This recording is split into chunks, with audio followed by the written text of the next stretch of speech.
हर हर महादेव समस्त शिव परिवार की जय। भक्तजनों, आज मैं मंदिर में सावन के सोमवार और 12 महीने के सोमवार उनके व्रतों का उद्यापन कर रही हूँ। तो ये लाइव वीडियो है कि किस तरह से उद्यापन किया जाता है। तो सबसे पहले मैंने गणेश भगवान जी और कार्तिक भगवान जी को माला पहनाई। आज नाग पंचमी है तो नाग देवता को माला पहनाई है। और अब मैं भोले बाबा को माला पहनाने जा रही हूँ, क्योंकि भोले बाबा को तैयार करना है, उनको सजाना है। आज मैंने यहाँ पर छोटा सा एक कीर्तन का आयोजन भी किया है, यहाँ पर कीर्तन करा रही हूँ। तो उससे पहले उद्यापन की सारी तैयारी कर रही हूँ। तो पार्वती माता को माला पहना दी है और सभी भगवान जी के मैं वस्त्र लेके आई हूँ, क्योंकि उद्यापन में सभी के वस्त्र रखे जाते हैं। तो सबसे पहले मैं कान्हा जी को तैयार कर रही हूँ। कान्हा जी के वस्त्र बदलनी हूँ, उनके वस्त्र में लेके आई हूँ। ग्रीन कलर की ड्रेस लाई हूँ कान्हा जी की, क्योंकि सावन का महीना चल रहा है और ग्रीन कलर की जो ड्रेस होती है वो कान्हा जी पे बहुत ही सुंदर लगती है। तो मैं ऐसे ही कलर की ड्रेस लेके आई हूँ और अब मैं कान्हा जी को तैयार कर रही हूँ। तो भक्तजनों, आज जो भी उद्यापन मैं कर रही हूँ, जिस तरीके से उद्यापन के नियम हैं, उद्यापन किया जाता है, वही आपको दिखा रही हूँ इस वीडियो में। तो फिर भोले बाबा को मैं जनेऊ अर्पण कर रही हूँ, क्योंकि जनेऊ जो है भोले बाबा को बहुत प्रिय है और उनको जनेऊ जरूर पहनाना चाहिए। और अब भोले बाबा के वस्त्र, तो वस्त्र में आप कुर्ता पजामा वो भी रख सकते हैं, अंगोछा भी रख सकते हैं, रुमाल भी रख सकते हैं। जैसी आपसे बन जाए उनके वस्त्र, वैसे ही आप वस्त्रों का उद्यापन में रख सकते हैं। तो मैंने बाकी सारे जो भगवान जी हैं, कार्तिकेय महाराज जी, गणेश भगवान जी, उनके लिए तो रुमाल लेके आई थी और नाग देवता महाराज जी के लिए भी रुमाल लाई थी। और माता रानी के समस्त वस्त्र और श्रृंगार का सामान मैं लाई हूँ। तो सबसे पहले उनकी पुरानी जो चुनरी है वो निकाल दी है और नई चुनरी उनको पहना दी है। माला उनको दोबारा सही करके मैंने पहना दी है। और ये नाग देवता महाराज का रुमाल मैंने उनको उड़ा दिया है। और इसके बाद अब मैं भोले बाबा के वस्त्र उनको अर्पण करूंगी।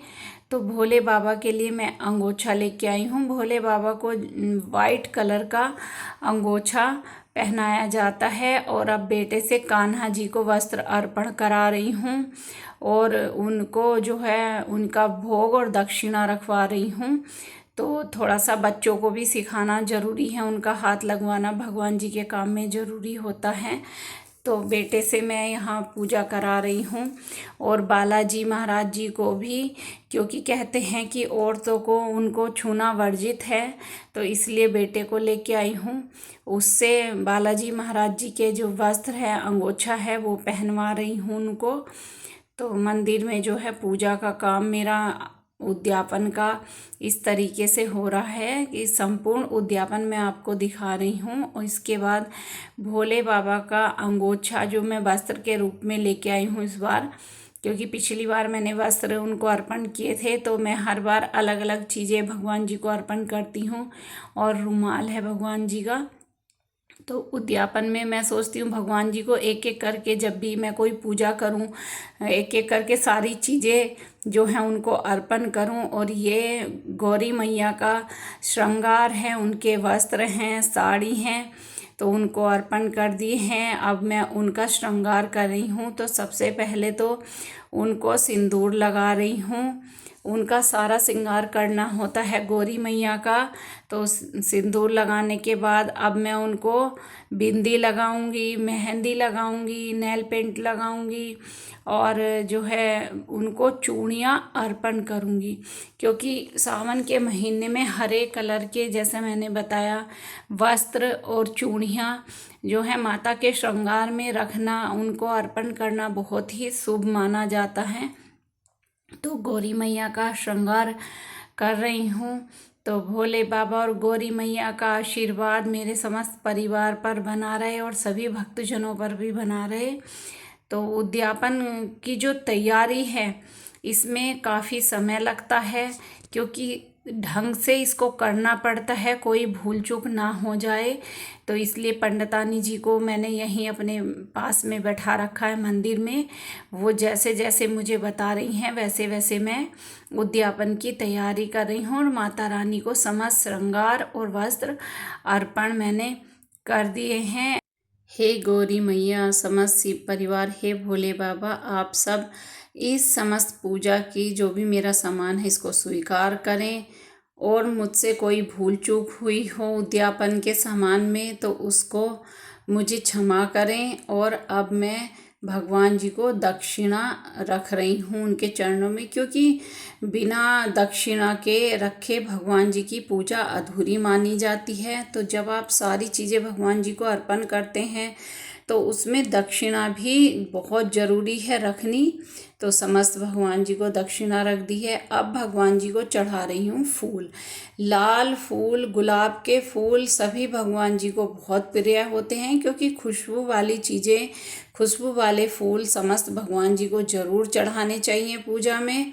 और इसके बाद फूल चढ़ा रही हूँ भगवान जी की जो ये चौकी है जिसमें भगवान जी विराजमान हैं, उसको मैंने फूलों से सजा दिया है। और अब कर रही हूँ गौरा मैया और भोले बाबा का गठबंधन। तो इस तरह से कलावे के साथ में उनका गठबंधन भी व्रत में करना बहुत ज़रूरी है। तो भक्तजनों, इस तरह से भगवान जी और मैया का जो है मैंने गठबंधन यहाँ पे कर दिया है। गौरी मैया और भोले बाबा का वैसे भी सावन का महीना बहुत पवित्र महीना है, उनकी शादी का महीना है, उनके गठबंधन का महीना है, तो ये ज़रूर करना चाहिए। और अब मैं कर रही हूँ तिलक। तो सबसे पहले भोले बाबा को चंदन का तिलक किया जाता है, उनको मैं चंदन का तिलक कर रही हूँ। नाग देवता महाराज जी को भी चंदन का तिलक मैं लगा रही हूँ और आशीर्वाद ले रही हूँ। और बाकी सारे भगवान जी को रोली का तिलक कर रही हूँ। गणेश भगवान जी, कार्तिक भगवान जी, नंदी महाराज और मैया को सबको जो है रोली का तिलक कर दिया है। हे भोले बाबा, मेरी पूजा को स्वीकार करें। जो भी आपको मैंने सामान अर्पण किया है उसको स्वीकार करें।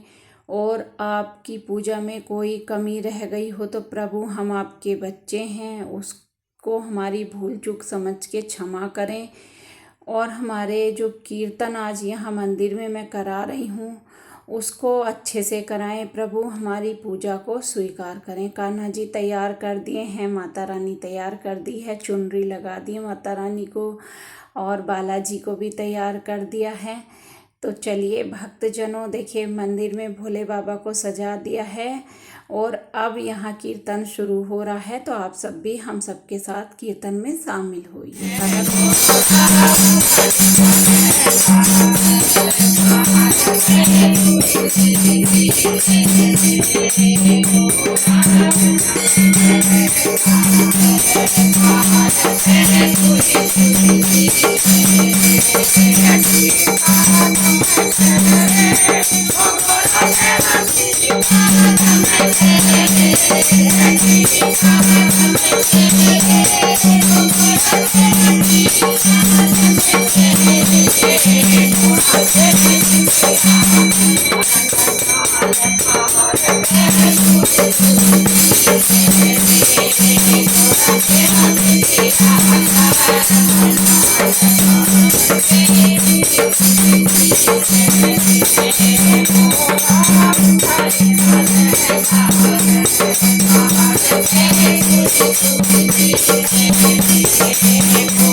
बोलिए शंकर भगवान की जय, गौरा मैया की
बोले सच्चे दरबार की